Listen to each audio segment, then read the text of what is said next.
Ang 500 koron ang bansang Czech Republic.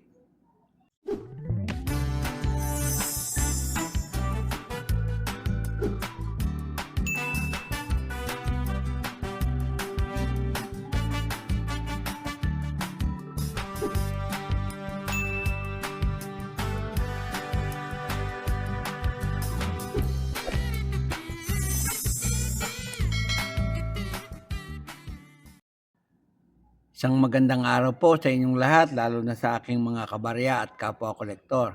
Sa lahat ng senior citizen at mga silent viewer, maging sa mga kaibigan natin dyan, magandang araw po.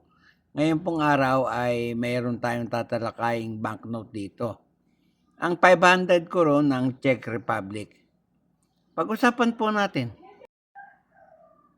Sa obverse na bahagi po ng perang papel na ito ay makakakita tayo ng larawan ng isang babae sa bandang kaliwang bahagi o sa kanang bahagi pala nakaharap sa akin. Tapos sa bandang itaas ay ang kanyang denomination. May nakalagay na Pechet Koron Czechski. Yun. Yung pong babae na yan ay sinasabing si Busenya Nemkova. Yan po ang pagkakakilanlan ng babaeng nakalarawan. Yan po. Tapos yung kanyang script na nakasulat, kung ita-translate natin, 500 Czech crowns. Yan. Nanggaling po yan sa Czech National Bank.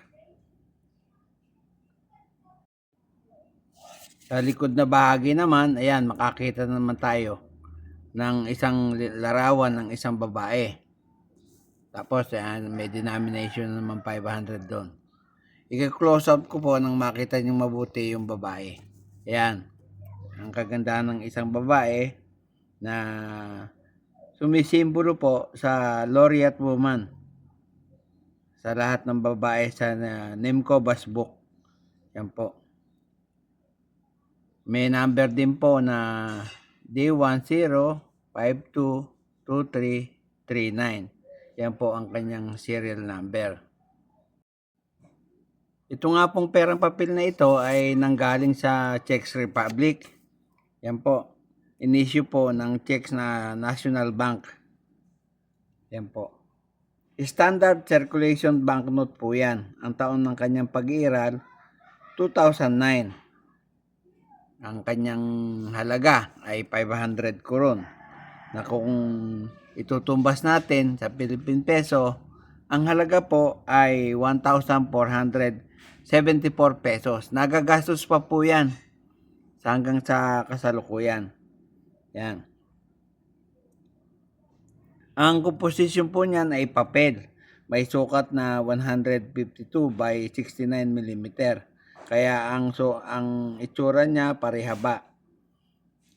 May number po na N number 207549 at reference number na P number 24, TBB number 123. Kung titignan ninyo o susuriin niyo yung kanilang pera, 500 lang po.